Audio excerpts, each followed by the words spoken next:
Today we're going to be reading chapter 15 of Percy Jackson and the Lightning Thief. It starts on page 219. This chapter is called A God Buys Us Cheeseburgers. The next afternoon, June 14th, 7 days after the solstice, our train rolled into Denver. We hadn't eaten since the night before in our dining car, somewhere in Kansas. We hadn't taken a shower since Half-Blood Hill, and I was sure that was obvious. Let's try to contact Chiron, Annabeth said. I want to tell him about what you talked to with the river spirit. We can't use phones, right? I'm not talking about phones. We wandered through the downtown for about half an hour, though I wasn't sure what Annabeth was looking for. The air was dry and hot, which felt weird after the humidity of St. Louis. Everywhere we turned, the Rocky Mountains seemed to be staring at me like a tidal wave about to crash into the city. Finally, we found an empty do-it-yourself car wash.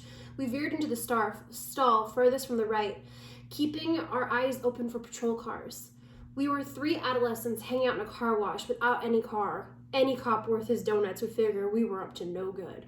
What exactly are we doing? I asked, as Grover took out the spray gun. It's 75 cents, he grumbled. I've only got 2 quarters left. Annabeth? Don't look at me, she said. The dining car wiped me out. I fished for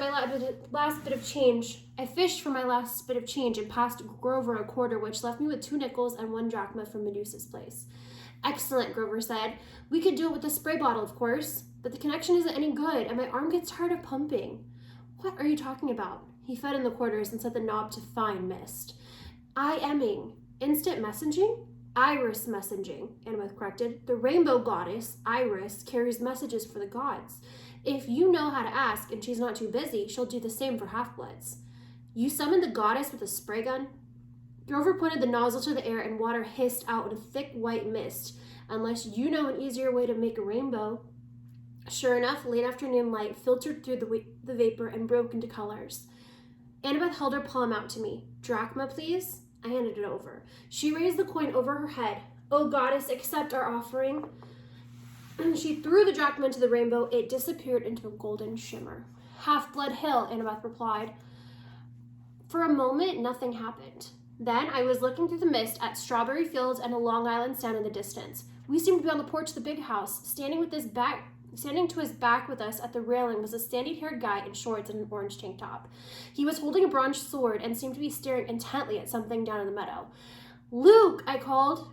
He turned, eyes wide, and I could swear he was standing 3 feet in front of me through the screen of mist, except I could only see part of him through that appeared through the rainbow. Percy, his scarred face broke into a grin. Is that Annabeth too? Thank the gods. Are you okay? We're, fine, Annabeth stammered. She was madly straightening her dirty t-shirt, trying to comb her loose hair out of her face. We thought Chiron, he's down at the cabins. Luke's smile faded. We're having some issues with the campers. Listen, is everything cool with you? Is Grover all right? I'm right here, Grover called. He held the nozzle out to one side and stepped into Luke's line of vision. What kind of issues? Just then, a big Lincoln Continental pulled into the car wash with its stereo turned to maximum hip-hop. As the car slid into the stall next to us, the bass with subwoofers vibrated so much it shook the pavement. Chiron had to. What's that noise? Luke yelled. I'll take care of it, Annabeth yelled, looking very relieved to have an excuse to get out of sight. Grover, come on. What? Grover said, but give Percy the nozzle and come on, she ordered. Grover muttered something about girls being harder to understand than the Oracle Delphi. Then he handed me the spray gun and followed Annabeth. I readjusted the hose so I could keep the rainbow going and still see Luke. Chiron had to break up a fight, Luke shouted to me over the music. Things are getting pretty tense here, Percy. Word leaked out about Zeus and Poseidon's standoff, and we're still not sure how probably the same scumbag who summoned the Hellhound. Now the campers were starting to take sides. It's shaping up like the Trojan War all over again. Aphrodite, Ares, Apollo are backing Poseidon, more or less, and Athena's backing Zeus. I shuddered to think that Clarice's cabin would ever be on my dad's side for anything. In the next stall, I heard Annabeth and some guy arguing with each other. Then the music's volume decreased drastically. So, what's your status? Luke asked me. Chiron will be sorry he missed you. I told him pretty much everything, including my dreams. It felt so good to see him, to feel like I was back at camp even for a few minutes. To feel like that I didn't realize how long I had talked until the beeper went off with the spray machine. And then I realized I only had 1 more minute before the water would shut off. I wish I could be there, Luke told me. We can't help much from here, but I'm afraid, listen, it had to be Hades who took the Master Bolt. He was there at Olympus at winter solstice. I was chaperoning a field trip and we saw him. But Chiron said the gods can't take other gods' magic items directly. That's true, Luke said, looking troubled. Still, Hades has the Helm of Darkness. How could anybody else sneak into the throne room and steal the Master Bolt? You'd have to be invisible. We were both silent until Luke seemed to realize what he'd said. Oh, hey, he protested. I didn't mean Annabeth. She and I have known each other forever, and she would never. I mean, she's like a little sister to me. I wondered if Annabeth would like that description. In the stall next to us, the music stopped completely, and a man screamed in terror. Car doors slammed, and the Lincoln peeled out of the car wash. You better go see what that was, Luke said. Listen, are you wearing the flying shoes? I'd feel better to know if they've done some good. Oh, yeah, I tried to not sound like a guilty liar. Yeah, they've come in handy. Really? He grinned. They fit in everything? The water shut off, and the mist started to evaporate. Well, take care of yourself out there in Denver, Luke called with his voice getting fainter. And tell Grover it'll be better this time. Nobody will get turned to a pine tree if he just... But the mist was gone, and Luke's image faded to nothing. I was alone in a wet, empty car wash stall. Annabeth and Grover came around the corner laughing, but stopped when they saw my face. Annabeth smiled faded. What happened, Percy? What did Luke say? Not much, I lied, my stomach feeling like an empty as a big cabin 3. Come on, let's find some dinner. A few minutes later, we were sitting at a booth in a gleaming chrome diner. All of us, families were eating burgers and drinking malts and sodas. Finally, the waitress came over, and she raised her eyebrows skeptically. Well, I said, we've come to order dinner. You guys have money to pay for it? Grover's lower lip quivered. I was afraid he would start bleeding, or worse, starting to eat the linoleum. Annabeth looked ready to pass out from the hunger. And I was trying to think of some sob story to tell the waitress when a rumble shook the whole building. A motorcycle the size of a baby elephant had pulled up to the curb. All conversation in the diner stopped, and the motorcycle's headlight glared red. Its gas tank had flames painted on it, and a shotgun holster riveted to either side, complete with shotguns. The seat was leather, but leather that looked, well, Caucasian human skin. The guy on the bike would have made pro wrestlers run for their mama. He was dressed in a red muscle shirt and in black jeans and a black leather duster with a hunting knife strapped to his thigh. He wore red wraparound shades like he had the cruelest, most brutalist face I'd ever seen. Handsome, I guess, but wicked with an oily black crew cut and cheeks with what were scarred from many, many fights. The weird thing was I felt like I'd seen his face somewhere. As he walked into the diner, a hot, dry wind blew through the place. All of the people rose as if they were hypnotized, but the biker waved his hand dismissively and they all sat down again. Everybody went back to their conversations, and the waitress blinked as if somebody had just pressed the rewind button on her brain. She asked us again, "You kids have any money to pay for it?" The biker said, "It's on me." He slid into our booth, which was way too small for him, and crowded Annabeth against the window. He looked up at the waitress, who was gaping at him, and said, "Are you still here?"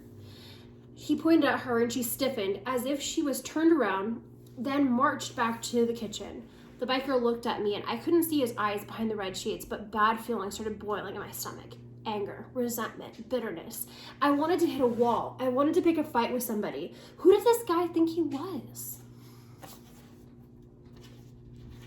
He gave me a wicked grin.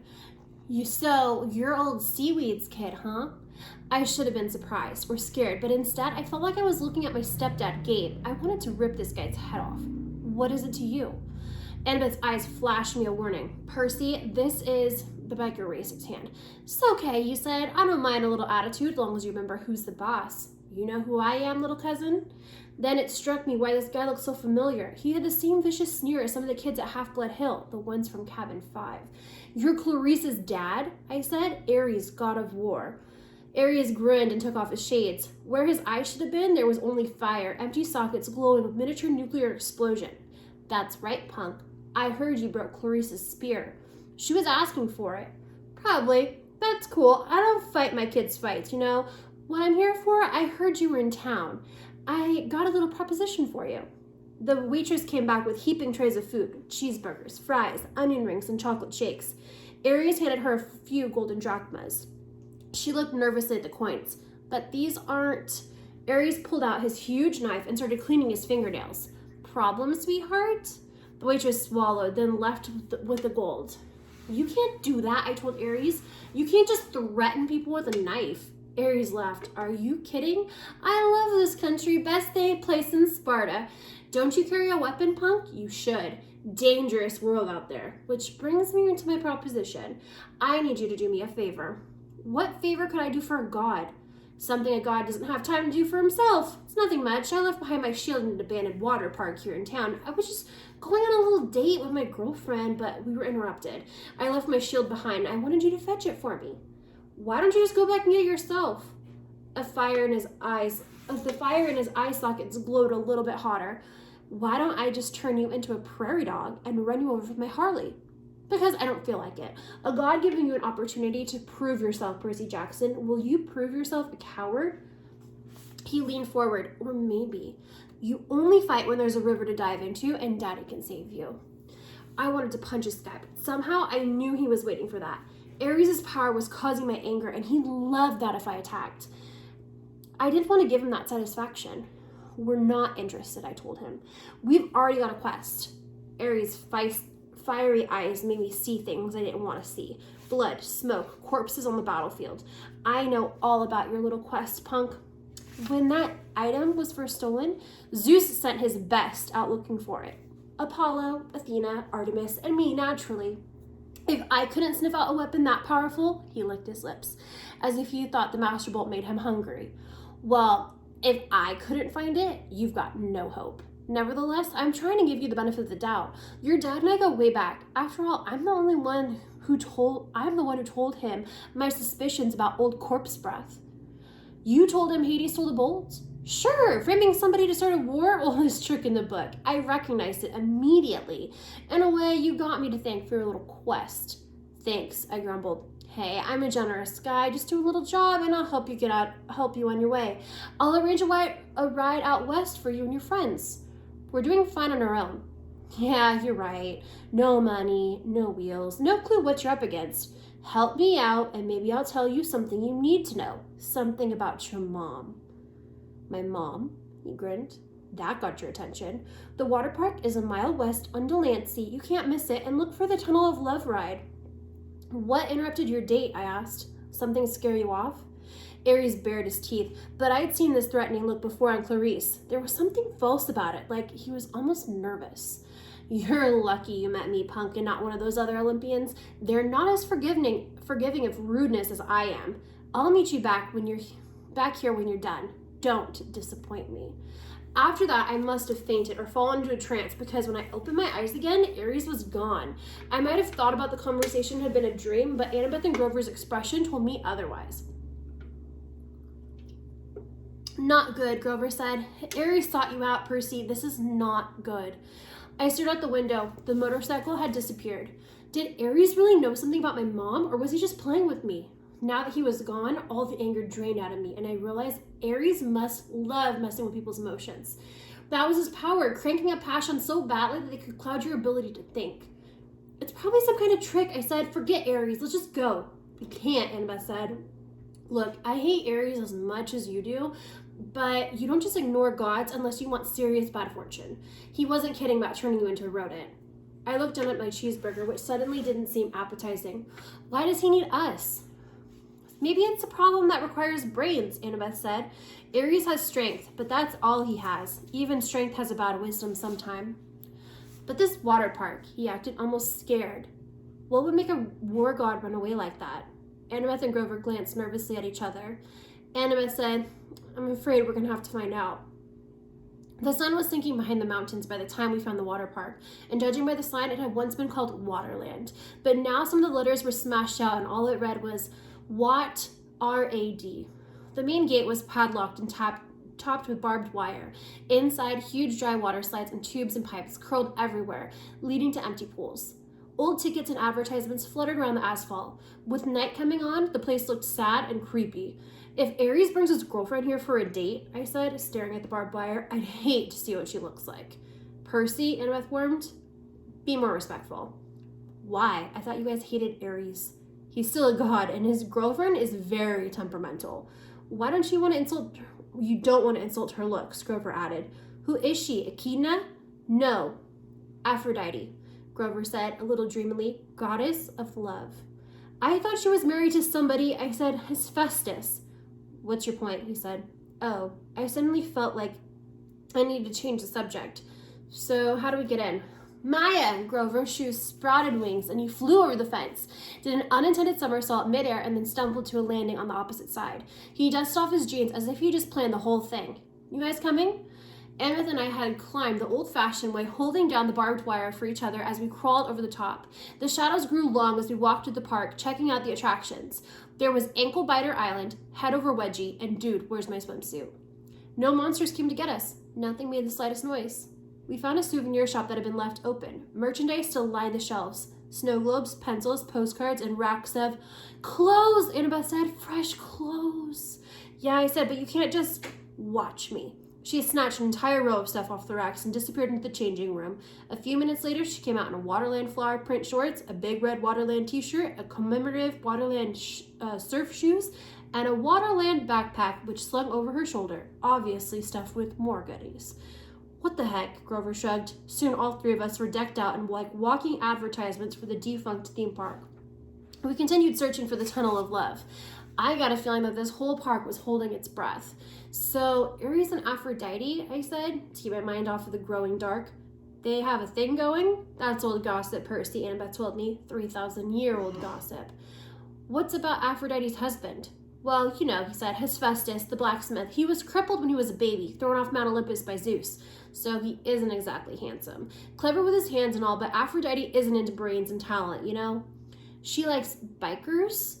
Whatever. Hephaestus knows? Oh, sure, Annabeth said. He caught them together once, literally caught them in a golden net and invited all the gods to come and laugh at them. Hephaestus is always trying to embarrass them. That's why they meet in out-of-the-way places, like, she stopped, looking straight ahead, like that.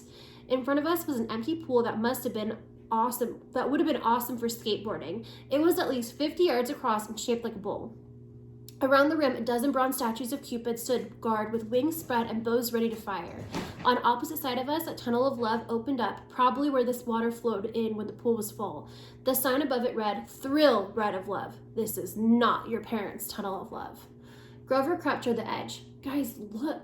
Marooned at the bottom of the pool was a pink and white two-seater boat with a canopy over the top, and little hearts painted all over it. In the left seat, glinting in the fading light, was Ares' shield, a polished circle of bronze.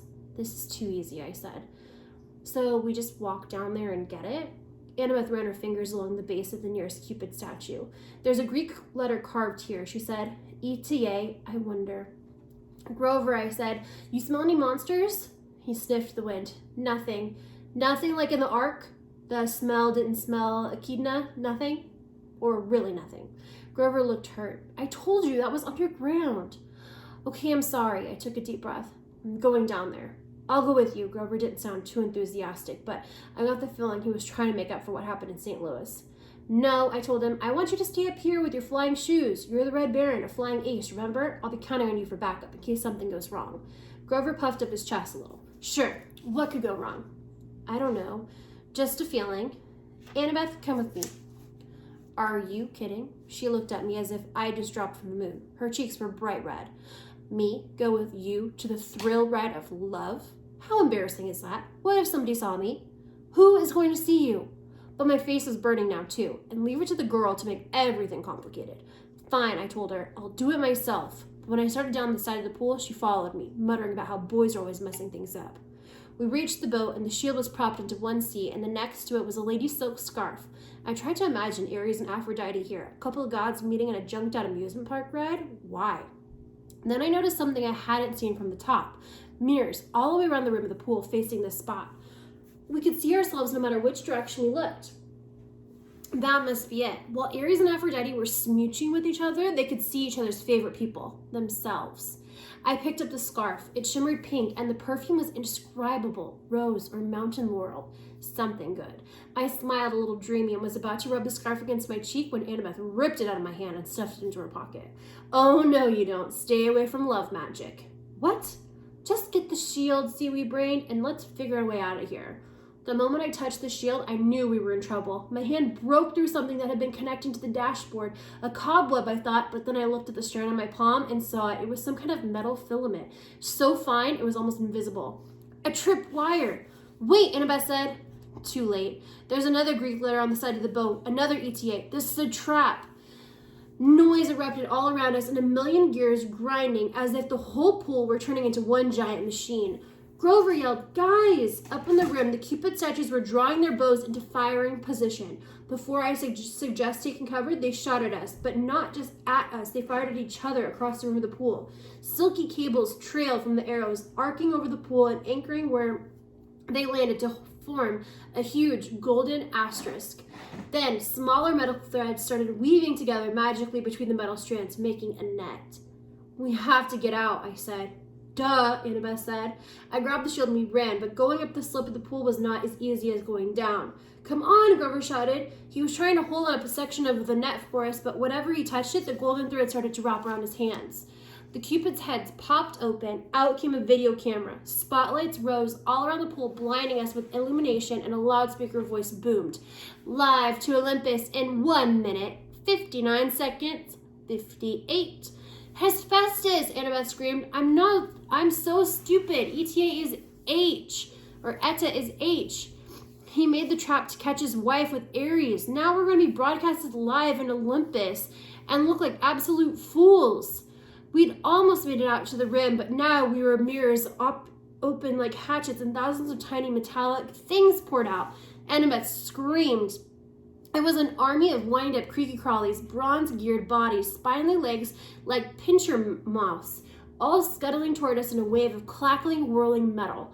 "Spiders," Annabeth said. Spiders. I've never seen her like this before. She fell backward in terror and almost got overwhelmed by the spider robots before I pulled her up and dragged her back toward the boat. The things were coming out from the rim from all around the rim now, millions of them, flooding toward the center of the pool, completely surrounding us. I told myself they probably were programmed to kill, just corral us or bite us and make us look stupid. Then again, this is a trap meant for gods, and we were not gods. Annabeth and I climbed into the boat. I started kicking away the spiders as they swarmed aboard, and I yelled Annabeth to help me, but she was too paralyzed to do much more than scream. 39, 38, called the speaker. The spiders started spitting out strands of metal thread, trying to tie us down. And the strands were easy enough to break us first, but there were so many of them, and the spiders just kept coming. I kicked one away from Annabeth's leg, and its pinchers took a chunk out of my new surf shoe. Grover hovered over the pool in his flying sneakers, trying to pull the net loose, but it wouldn't budge. "Think," I told myself, "think." The Tunnel of Love entrance was under the net. We could use it as an exit, except for the fact that it blocked the million robot spiders. 15. 14, the loudspeaker called. Water, I thought. Where does the ride's water come from? Then I saw them, huge water pipes behind the mirrors, where the spiders had come from. And above it, the net next to the Cupids, a glass windowed booth that must have been the control station. "Grover," I yelled, "get to the booth and find the on switch. But do it." It was crazy hope, but it was our only chance. The spiders were all over the prow of the boat now, and Annabeth was screaming her head off. I had to get us out of there.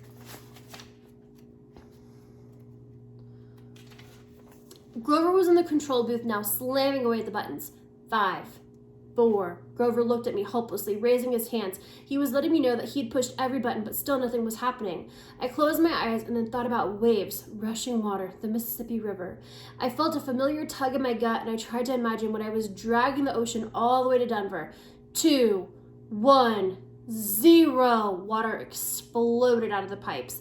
It roared into the pool, sweeping around the spiders, and I pulled Annabeth into the seat next to me and fastened her seatbelt just as the tidal wave slammed into our boat, over the top, whisking the spiders away and dousing us completely, but not capsizing us. The boat turned, lifted to the flood, and spun in circles around the world like a whirlpool. The water was full of short-circuiting spiders, some of them smashing against the pool's concrete walls with such force that they burst. Spotlights flared down at us as the Cupid cams were rolling, live in Olympus. But I could only concentrate on controlling the boat. I willed it to ride the current to keep away from the wall. Maybe it was all my imagination, but the boat seemed to respond. At least it didn't break into a million pieces. We spun around one last time, and the water level, now almost high enough to shred us against the metal net. Then the boat's nose turned toward the tunnel, and we rocketed through into the darkness. Annabeth and I held tight, both of us screaming as the boat shot curls and hugged corners and took 45-degree plunges past pictures of Romeo and Juliet and a bunch of other Valentine's Day stuff. Then we were out of the tunnel, the night air whistling through our hair as the boat barreled straight toward the exit. If the ride had been in working order, we would have sailed off the ramp between the Golden Gate of Love and splashed down safely into an exit pool. But there was a problem. The gates of love were chained, and 2 boats that had been washed out of the tunnel before us were now piled up against the barricade, one submerged and the other one cracked in half. "Unfasten your seatbelt," I yelled at Annabeth. "Are you crazy? Unless you want to get smashed to death." I strapped Aries' shield to my arm. "We're going to have to jump for it." My idea was simple and insane. As the boat struck, we would have used its force like a springboard to jump the gate. I heard of people surviving car crashes that way, getting thrown 30 or 40 feet out of the way from an accident. With luck, we would land in the pool. Annabeth seemed to understand, and she gripped my hand as the gates got closer. "On my mark," I said. "No, on my mark." "What?" "Simple physics," she yelled. "Force times the trajectory angle." "Fine," I shouted. "On your mark." She hesitated, then yelled, "Now!" Crack. Annabeth was right. If we had jumped when I thought we should have, we would have crashed into the gates. She got us maximum lift. Unfortunately, that was a little more than we needed, and our boat smashed into the pileup, and we were thrown into the air, straight over the gates, over the pool, and down to the solid asphalt. Something grabbed me from behind. Annabeth yelled, "Ouch! Grover!" In midair, he had grabbed me by the shirt and Annabeth by the arm and were trying to pull us out of the crash landing, but Annabeth and I had all the momentum. "You're too heavy," Grover said. "We're going down." We spiraled toward the ground, and Grover was doing his best to slow the fall. We smashed into a photo board, Grover's head going straight through the hole where the tourists would have put their faces, pretending to be a no-no, the Friendly the Whale. Annabeth and I tumbled to the ground, banged up but alive. Aries' shield was still on my arm. Once we caught our breath, Annabeth and I got Grover out of the photo board and thanked him for saving our lives. I looked back at the thrill ride of love. The water was subsiding, and our boat had been smashed into pieces against the gates. 100 yards away at the entrance pool, the Cupids were still filming, and the statues were swiveled so that the cameras were straight on us, the spotlights on our faces. "Show's over," I yelled. "Thank you and good night." The Cupids turned back to their original positions, and the lights shut off. The park went quiet and dark again, except for the gentle trickle of water from the Thrill Ride of Love's exit pool. I wondered if Olympus had actually gone to a commercial break or if our ratings had been any good. I hate being teased, I hate being tricked, and I hate the plenty of experience handling bullies who like to do stuff like that to me. I hefted the shield on my arm and turned to my friends. "We need to go have a little talk with Aries." And that's it.